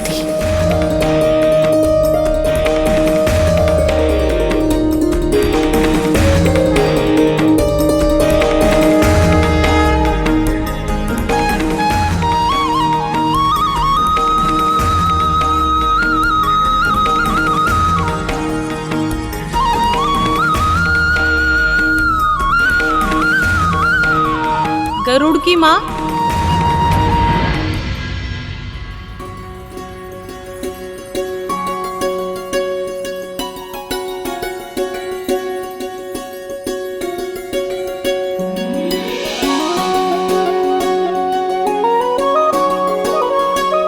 आपने मुझे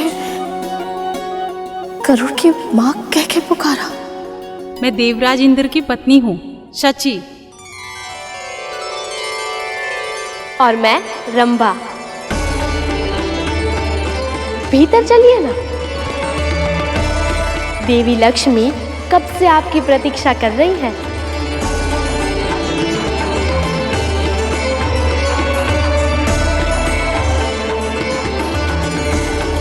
मेरी प्रतीक्षा? हाँ विंता, उस भक्त की प्रतीक्षा जिन्हें स्वयं नारायण यहाँ तक ले आए। ऐसा भाव, ऐसे भक्त की प्रतीक्षा भला कोई क्यों ना करे। सत्य कहा आपने लक्ष्मी। ऐसी भक्ति के आगे तो स्वयं भगवान भी झुक जाएं और गरुड़ की निराशा मुझसे देखी नहीं जाती। अब आएगा लक्ष्मी नारायण के विवाह में उत्साह का रंग।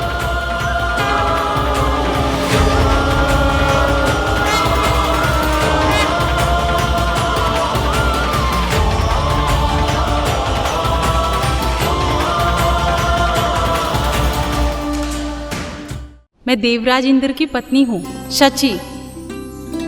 और मैं रंभा। भीतर चलिए ना। देवी लक्ष्मी कब से आपकी प्रतीक्षा कर रही है।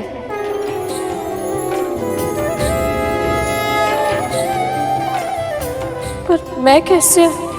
आप संकोच मत कीजिए, बस हमारे साथ आगे चलिए। चलिए भी।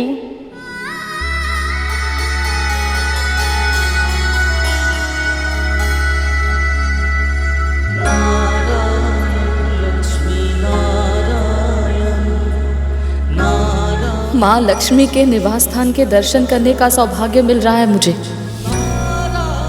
ये सब केवल गरुड़ के कारण ही संभव हो पाया है। गुरु दत्तात्रेय का आशीर्वाद फल रहा है, अन्यथा मुझे भागन को माँ लक्ष्मी के दर्शन का लाभ कैसे मिलता।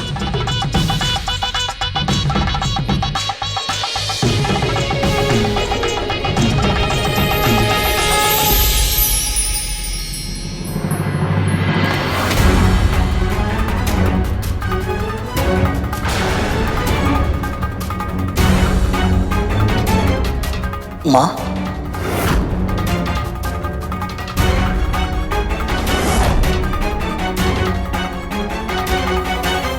भ्रम हुआ होगा मुझे। 2 पांव पर चलकर 7 लोग पार करना असंभव है ये। और मुझसे पहले पहुंच जाए इस बात का तो प्रश्न ही नहीं उठता। मैं सही कह रही हूं ना गरुड़?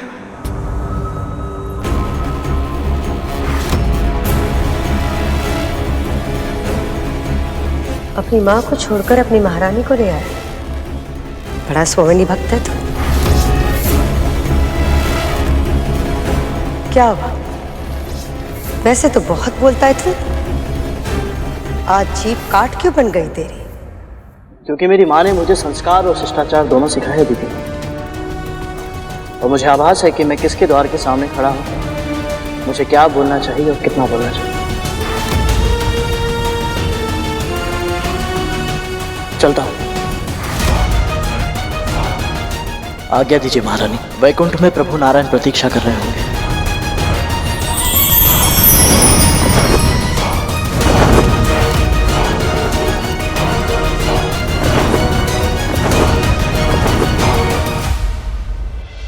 कुछ कहा नहीं, लेकिन बहुत कुछ बोल गया ये। दोनों माँ और पुत्र एक ही जैसे हैं। वाणी और कर्म से अच्छे सेवक होने का स्वांग रचते हैं और भीतर ही भीतर कोई ना कोई षड्यंत्र रचते रहते हैं।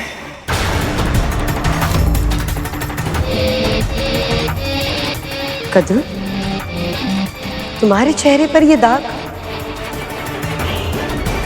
इससे पहले भी दाग थे ना?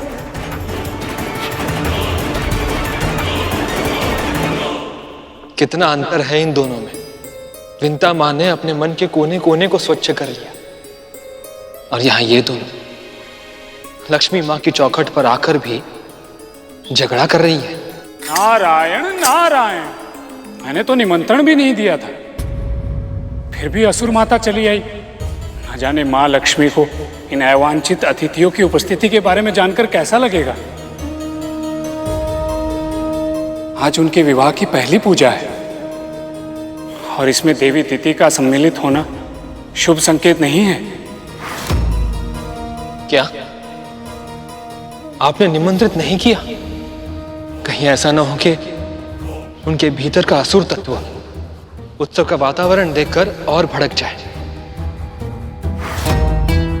बात इतनी अधिक बढ़ जाए कि दीदी मां सच में मंथन छोड़कर चली जाए। यदि ऐसा हुआ तो अमृत देवताओं को कैसे मिलेगा देव ऋषि?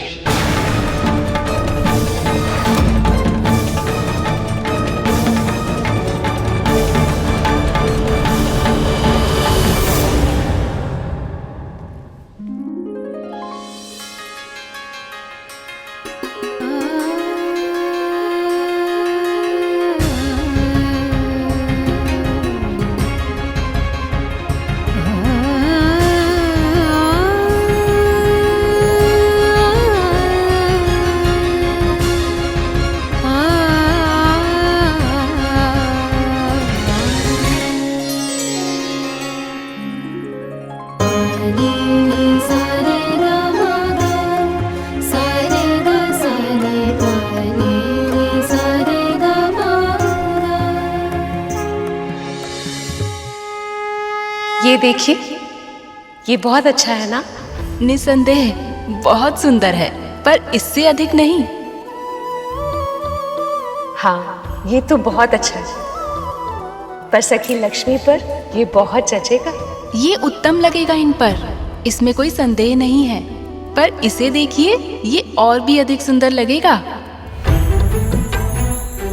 सत्य कहूँ तो हमारी पुत्री लक्ष्मी पर तो सब कुछ ही बहुत सुंदर लगता है।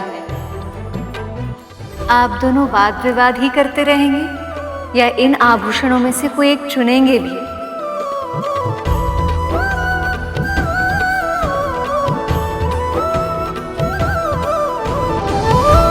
विंता,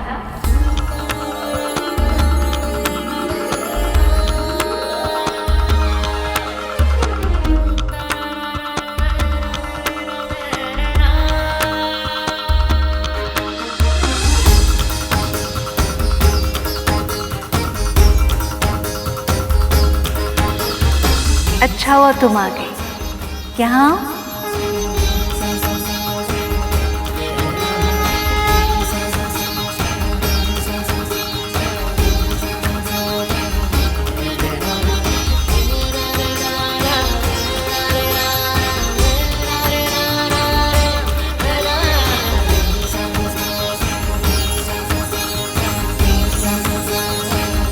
विंता, तुम बताओ ना, इनमें से कौन सा आभूषण पहनूं मैं?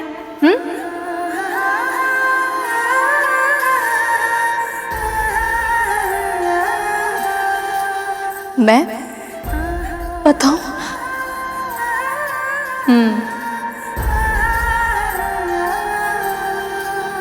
विवाह में आई हूं, कार्य तो करने पड़ेंगे।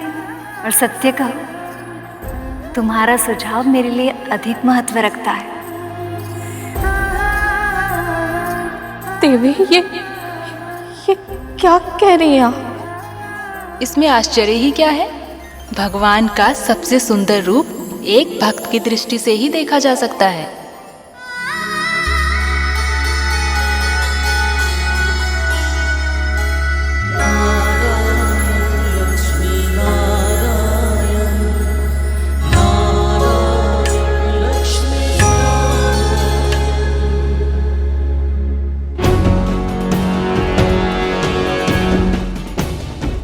यहाँ कोई चहल पहल क्यों नहीं दिखाई दे रही है? मैं आ चुकी हूँ यहाँ पे और मेरे स्वागत के लिए कोई नहीं है। इस द्वार पे तुम्हारे स्वागत के लिए कोई नहीं है, इससे चिंतित हो तुम। और मुझे देखो, मुझे तो किसी ने निमंत्रित भी नहीं किया।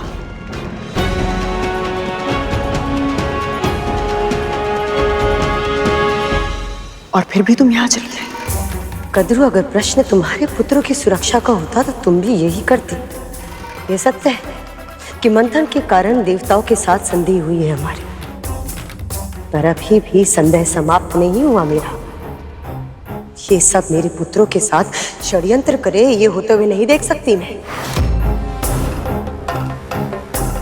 और वैसे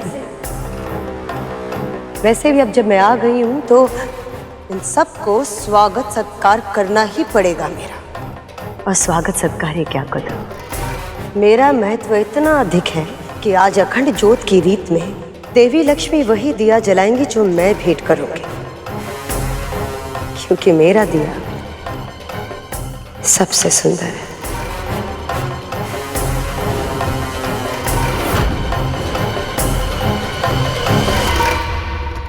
स्वर्ण के दिए में वो विशेषता कहाँ जो इस दिए में है?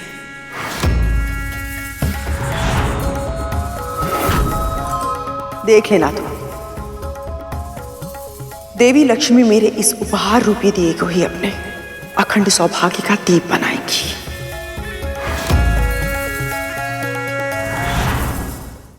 मुझे तो अब तक विश्वास नहीं हो रहा कि मैं आप सबके बीच हूँ।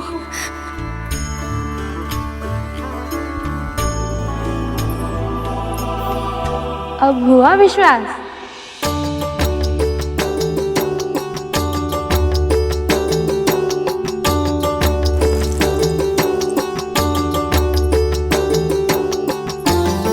बड़े मूल्यवान आंसू हैं ये। इन्हें संभाल कर रखे। यदि गवा दिए तो फिर विदाई के समय कहाँ से लाओगी?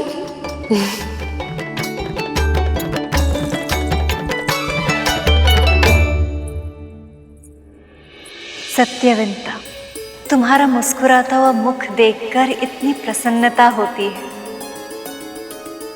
जानती हो, तुम्हारे पुत्र गरुड़ ने पहली भेंट में ही मेरा मन मोह लिया था।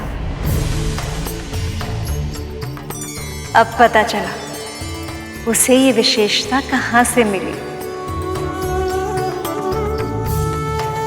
एकदम सत्य कहा आपने सखी।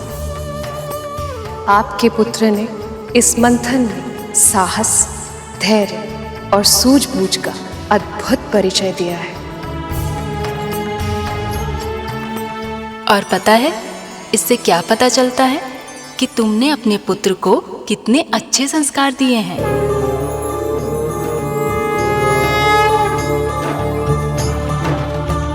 मैं कैसे कुछ दे सकती हूँ?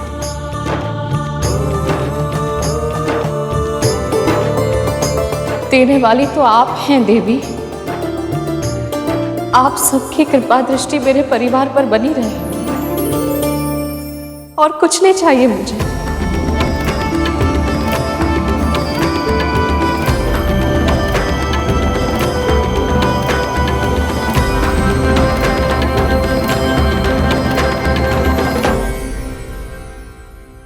सदैव सुखी रहो।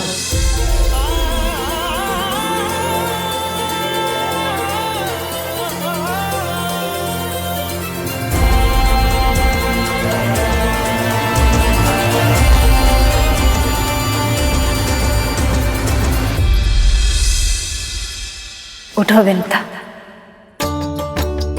ये विवाह संपन्न होने तक ऐसे ही हंसती मुस्कुराती रहो।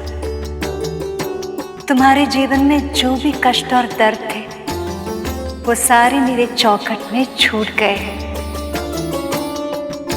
ये मेरा मायका है, इसका मतलब ये हुआ कि ये तुम्हारे माँ का भी घर है। अब यहाँ खुशी के छाव में प्रसन्नता से रहो, स्वतंत्र होकर जियो।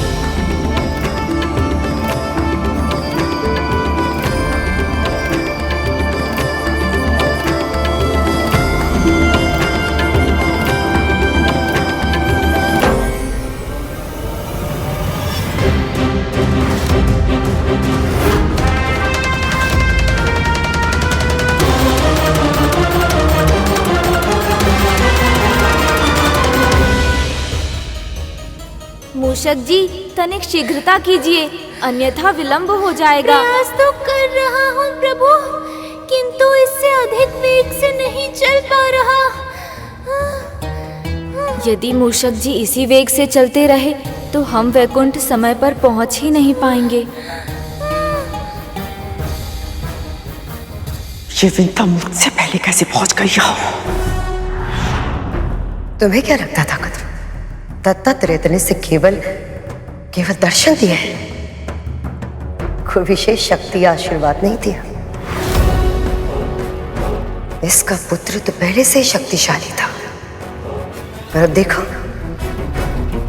किन लोगों के साथ बैठकर हंसी ठिठोले कर रही है ये।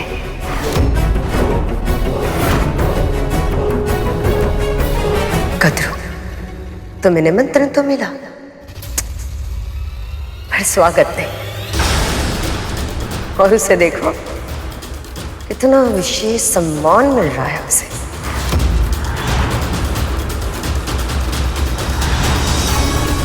मुझे एक बात समझ में नहीं आती, यहाँ पर महारानी कौन है और दासी कौन?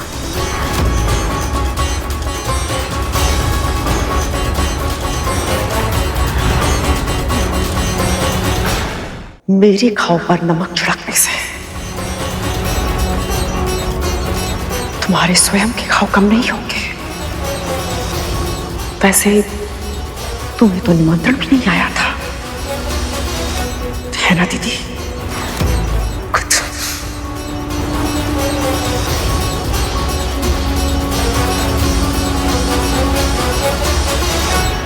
देवी।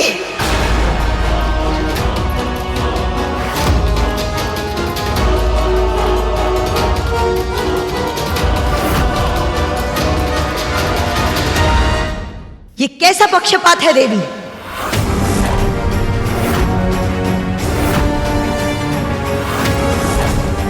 ये क्या कह रही हैं आप? जो भी मन में है विस्तार से कहिए।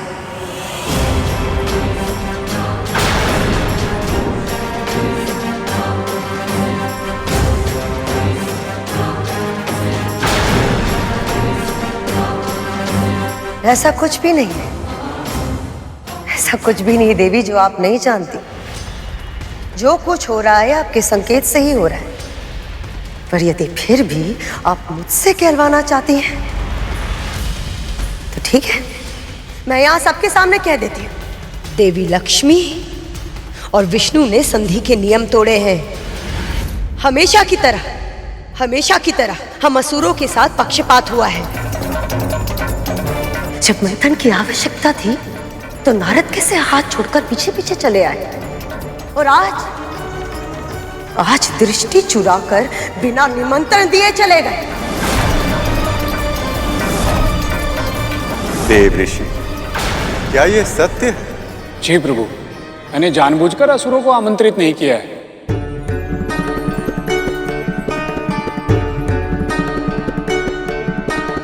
परंतु आपने ऐसा क्यों किया मुनिवर?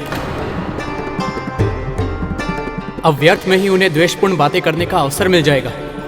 प्रभु का आदेश था कि मैं हर विष्णु भक्त को विवाह में सम्मिलित होने के लिए आमंत्रित करूं, और ये सब जानते हैं कि असुर विष्णु भक्त नहीं है। यदि मैं उनको आमंत्रित कर भी देता तो भी वो यहां नहीं आते। प्रभु, ये सत्य है कि आमंत्रण ना देकर मैंने असुरों का अनादर किया है, पर यदि आमंत्रण पाकर भी वो यहां नहीं आते तो ये आपका अनादर होता। और एक भक्त होने के नाते मैं आपका अनादर होते हुए नहीं देख सकता था प्रभु।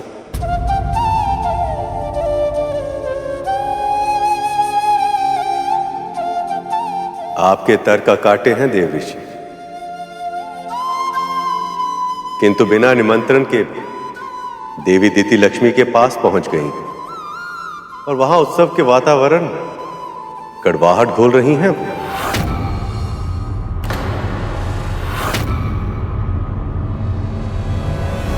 देवर्षि ने भले ही आपको निमंत्रित न किया, यह अभाव भी आपको यहां आने से नहीं रोक पाया।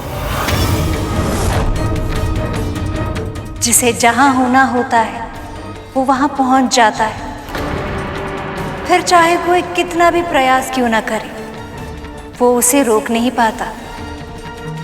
मैं बस इतना जानना चाहती हूँ कि स्वर्ग के राजा बलि और उनकी माँ को छोड़कर एक दासी को इतना महत्व क्यों दिया जा रहा है? ऐसा क्या किया इसने जो ये इतने सम्मान के योग्य बन गई?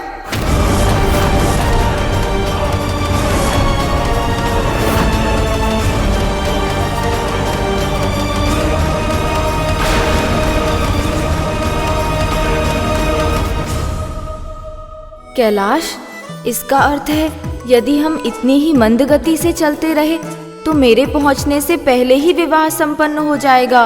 रुकिए मूषक जी। धन्यवाद प्रभु, इतने समय बाद ही सही आपका विश्राम करने का मन तो हुआ।